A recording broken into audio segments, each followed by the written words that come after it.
Tonight at 6 on TV2 News, a library is going farther than just offering books for Kent residents, what they are doing as flowers are blooming around the city. Ohio Governor Mike DeWine will be speaking at a Senate hearing tomorrow regarding railway safety. Other witnesses and speakers at the hearing ahead. Poisoning is becoming a leading cause of unintentional death in the U.S. More tips on how to avoid cases like this. TikTok's CEO has announced how many users the app has. All this and more as TV2 News starts right now.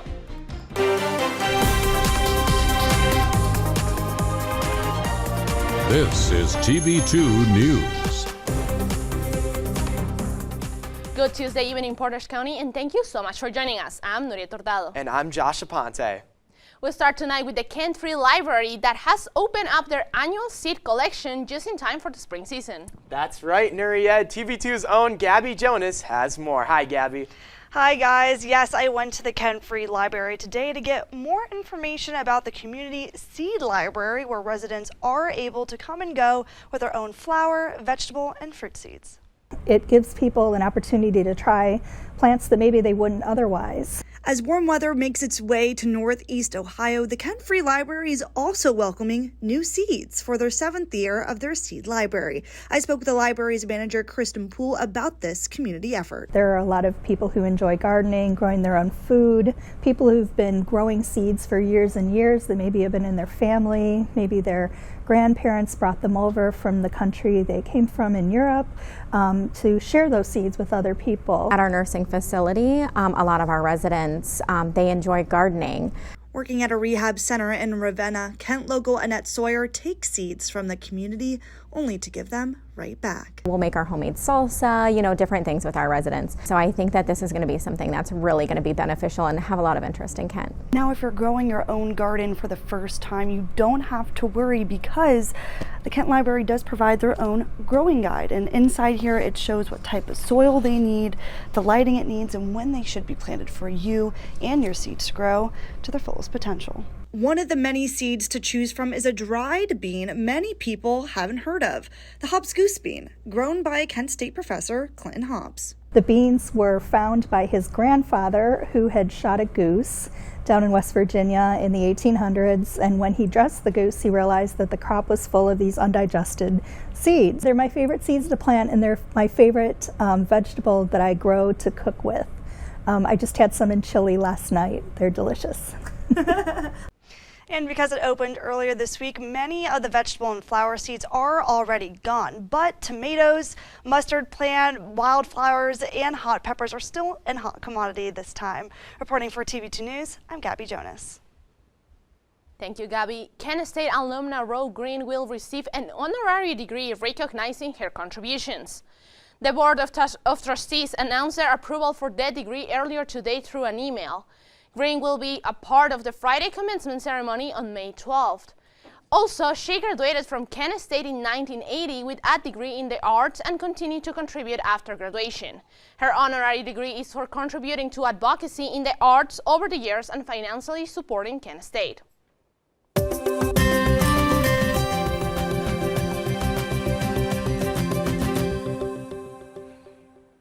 Good evening, Portage County. I'm Abby Forbes, your Tuesday weather anchor, and let's take a little look at the weather that's been going out there today.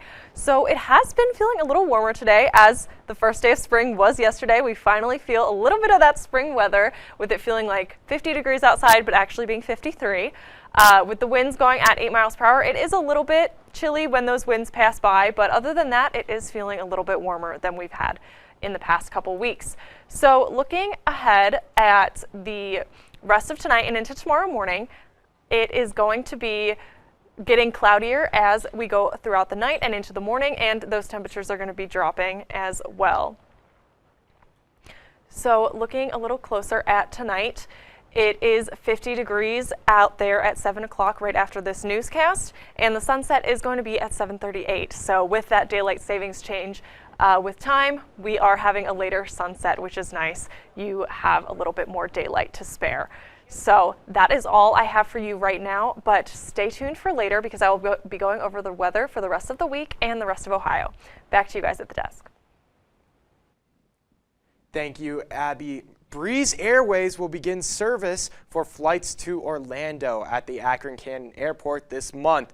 Breeze Airways originally opened service in 2021 and faced many obstacles like pilot shortages and the pandemic. Although the company's flight schedule now includes 35 different airports, Breeze has yet to reach profitability as an organization. The CEO says the company's goal is to tap into the niche audience of medium-sized airports and cheaper flights. Ohio will conduct a statewide tornado drill tomorrow at 9:50 in the morning. Kent State sent out a reminder to students through Flashline earlier today, saying all Kent State campuses will be participating. This is meant to test the state's mass notification system, so no shelter-in-place activities are required. Kent campuses usually test tornado sirens every first and third Wednesday of this month.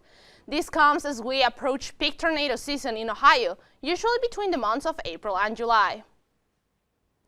So last week, the U.S. Senate Commerce Committee announced that Ohio Governor Mike DeWine will be among those speaking tomorrow at a Senate hearing about East Palestine. Senator Sherrod Brown and J.D. Vance and East Palestine resident Misty Allison will be joining DeWine for the hearing. Witnesses in the hearing will include Norfolk Southern President Alan Shaw and Transportation Safety Board Chair Jennifer Homendy. Continuing with updates related to the East Palestine derailment, Governor DeWine and Lieutenant Governor Husted released a letter today calling for Norfolk Southern President Alan Shaw to support rail safety legislation. The letter points to legislative proposals, including 2 bipartisan rail safety bills. Lawmakers suggested there be a 2-person crew requirement for all freight trains and light engines, as well as wayside detection systems. Other proposals for railway safety are mentioned in the letter as well.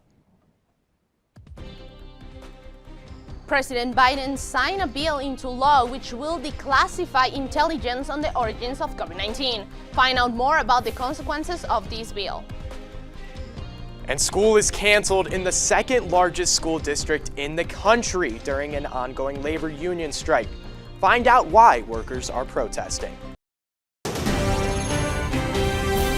Tomorrow's news leaders. Today's top stories. From an award-winning student newsroom. This is TV2 News, truly Portage County.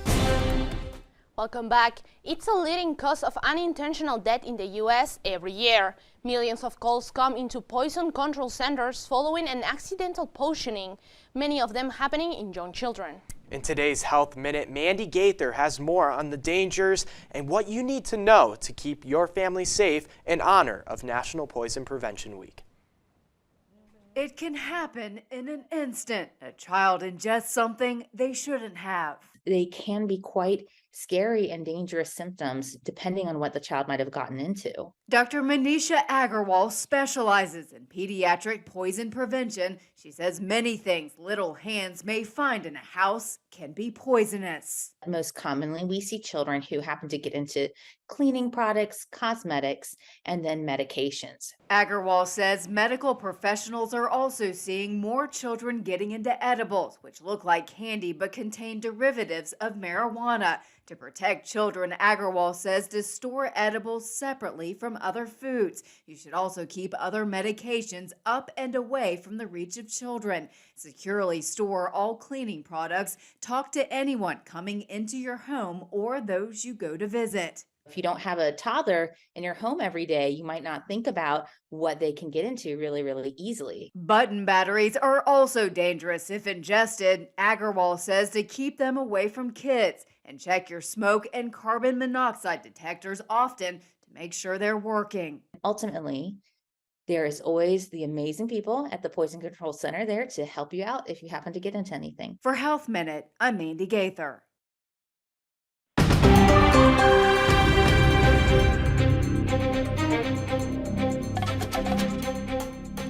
Over 3 years since the onset of the pandemic, COVID-19 is still making the headlines. Not to mention other emerging health crises coming about in the U.S. TV2's Anthony Leonardi can give us the rundown. Hi, Anthony.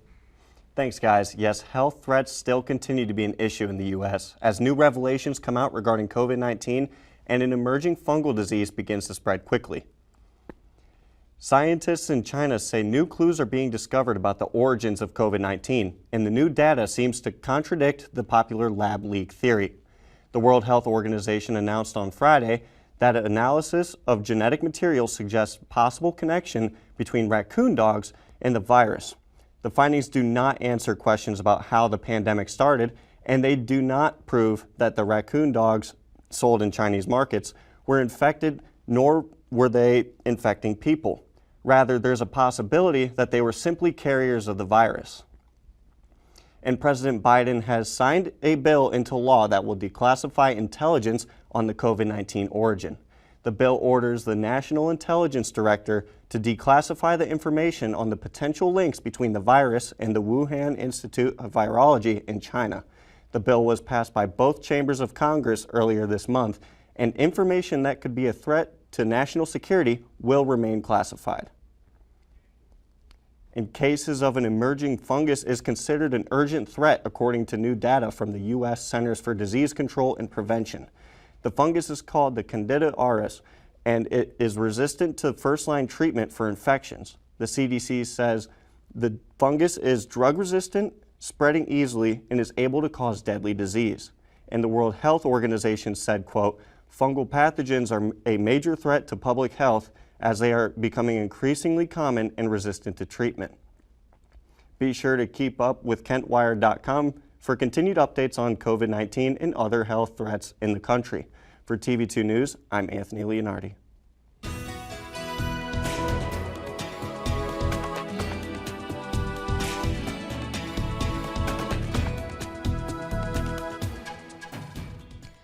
After being hit with a series of 12 storms over the past few weeks, California was hit with more rain and snow today.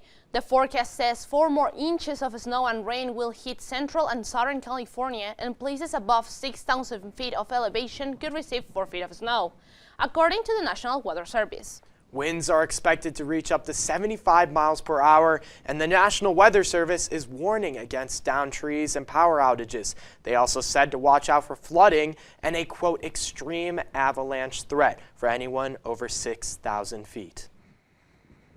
They are seeing like a lot of rain, a lot of snow. They are talking about power outages. I know we're having warm weather coming up though. Yeah, I know we're getting warmer weather, and I think we are getting a little bit of rain too. So. I think so too. Yeah, I think we should take it right over to Abby Forbes for weather. Hi, Abby. Hey guys, yeah, as you were saying, severe weather has been impacting California, but here in Ohio, we can expect some of those storms, unfortunately, later on in this week. But first, let me show you a little bit across Ohio, and especially right now in Northeast Ohio. So here in Kent, we are at 53, like I mentioned earlier. And as you go up closer to the lake, it'll be at 50 and 51. And as we get more south, you'll see more 54, 53, and 52. So looking across Ohio, the rest of Ohio, we can see those temperatures getting a little bit higher as we get more to the western side of Ohio, with 56 in Dayton, 56 in Cincinnati, and 57 in Columbus. And then looking ahead at the 7-day forecast, like I said, we are going to get some of those storms that California is seeing. So as tomorrow looks, it will be cloudy, and then we'll get those storms into the weekend. And with the thunderstorms starting on Thursday, AM showers on Friday, Saturday we'll have more rain and even some of that wind that California was seeing. And as we get into early next week, we're actually going to see some snow. Next Tuesday, a week from today, we might see some snow and some showers on Monday. So those showers could freeze with the snow coming in, and that'll definitely be a little dangerous to look out for. But that's all the weather I have for you tonight. I've been Abby Forbes. Have a great evening, Portage County. Thank you, Abby. TikTok CEO Shou Chew confirmed the popular social media app has over 150 million US users earlier today. This comes only days before Chew is set to appear before a congressional committee to defend the use of the app in the United States. A growing number of lawmakers in the US and other countries have raised national security concerns with social media platform due to TikTok's tie to China through its parent company, ByteDance. Following the passing of a controversial bill banning drag shows in the state of Tennessee, a concert was held in support of drag and the LGBTQ plus community. CNN's Jason Lamb reports.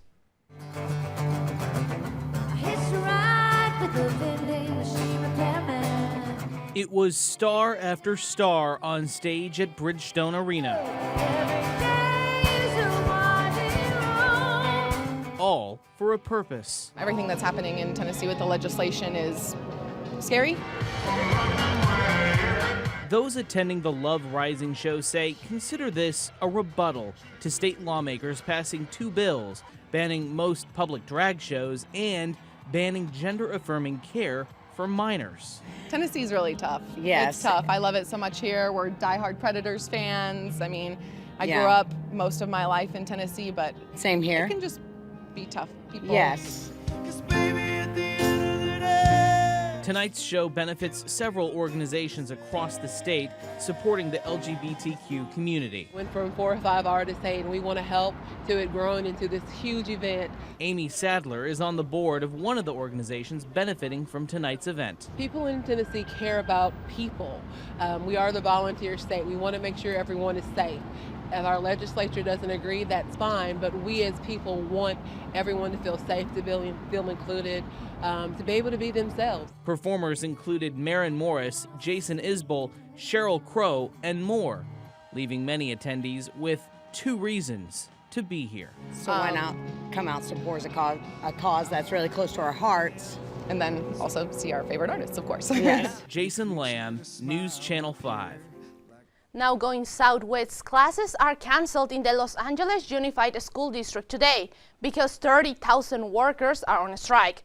The walkout follows about a year of failed contract negotiations in the nation's second largest school district. The workers involved include bus drivers, cafeteria workers, special education assistants, and custodians.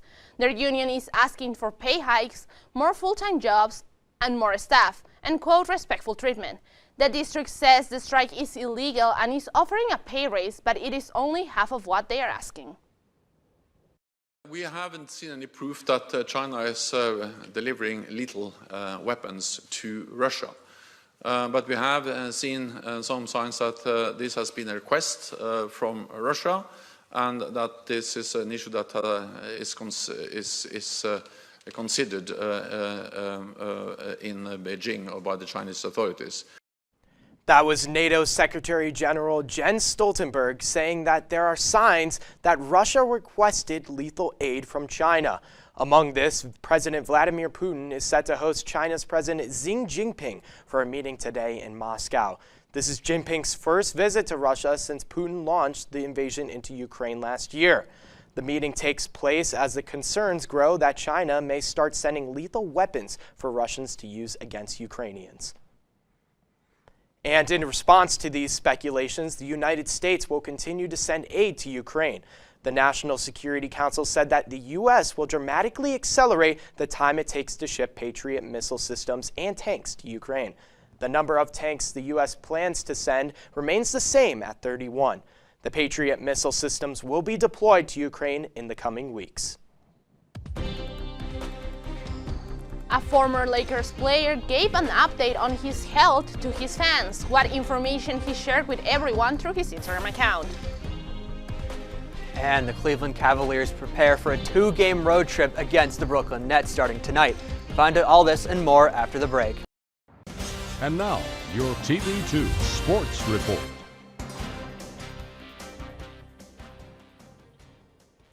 Welcome back. 4-time NBA champion and current TNT broadcaster Shaquille O'Neal announced yesterday on his Instagram that he had hip surgery. The 15-time All-Star and NBA analyst will be taking a leave of absence while he works on his recovery. He took to Instagram to ensure that all of his fans know that he's okay and that the surgery went well. Well, it's great to hear that Shaq is doing good after his hip surgery. Former Cavalier, Laker, Celtic. Your favorite teams. Oh, yeah. I see, basically. Speaking of Celtics, we're going to take it over to Michael Neenan in sports, and I know that he's got some Cavs highlights for us. What's going on, Neenan? Yes, that's right. How's it going, Portage County? I'm here to tell you about all the local and not so local sports news, so let's jump right in. Because starting things off, the Kent State baseball team traveled to Columbus this afternoon to take on Ohio State, where they would fall 3-4. Kent State is coming off a series going 1-1 against Ball State, where the third game was canceled. The Flashes now move to a 6-16 overall record for the season, and their next game will be in Akron on Friday as part of a 3-game series, though 2 of the games will be played in Akron. And as we move on, we have the Cavs, because tonight the Cavaliers travel to the Barclays Center in Brooklyn to take on the Nets for the first of a 2-game road series. Both teams have yet to clinch the playoffs, but the Nets are only 1 game above the Miami Heat for the 6th seed and will look to stay out of the play-in tournament. The Nets have a lot to lose tonight, so I expect them to play hard against the Cavs, who are not in any real danger of giving up postseason possession, and they're currently in the 4th seed. I expect the Cavs to clinch the playoffs within the next week or so. And let's move on to the New York Knicks taking on the Timberwolves in Madison Square Garden. Hey, Julius Randle, he dunked all over Kyle Anderson. Remember, you're going to see his name a lot more tonight, but on the other side of things, Taurean Prince coming off a screen from Kyle Anderson, he hits a deep 3. Taurean Prince went for 8 for 8 from 3 tonight with 35 points. And Josh Hart on the fast break, he passed to Julius Randle, who hits a pull-up 3. Julius Randle these past 3 seasons he's been shooting really well compared to the rest of his career, including cooking up Naz Reid to tie up the game here in the 3rd quarter. Yeah, he had 51 points through 3 quarters, but as we move on to the 4th quarter, it's Jaden McDaniels who gets stripped, but Mike Conley, he hit the floater. Mike Conley had 24 points and 11 assists on the night, and Jalen Brunson, he passes to Julius Randle, who finishes through 3 defenders and gets the and one. Julius Randle finished with 57 points for the night, but unfortunately it would not be enough as the Timberwolves would go on to win 140-134. And that's all I have for today. Be sure to follow our socials at TV2 KSU Sports for all sports-related updates within the area. I'm Michael Neenan. Let's get back to the news. Today is gonna be a sweet one. Celebrate this fruit for the first day of spring after we spring back after the break. I guess you could say today is a sweet day. It's National Californian Strawberry Day. The day usually coincides with the first day of spring. The date was picked because strawberries are one of spring's first fruits to ripen. Here's a fun fact for you. More than 80% of the strawberries consumed in North America are grown in California. Strawberries? I like strawberries. I don't know about you. I'm more of a blueberry guy, not gonna lie. I like any kind of berry, actually. Oh, but like, that's valid. Like strawberries is like my favorite, probably. Interesting. Well, that's all the time we have for you today. Thank you so much for joining us. For updates on all these stories and more, visit our website at KentWired.com and follow us on all of our social media at KentWired. I'm Josh Aponte. And I've been Nuried. Have a great night, Portage County. This is Portage County's TV2, broadcasting from the campus of Kent State University, streaming online at KentWired.com.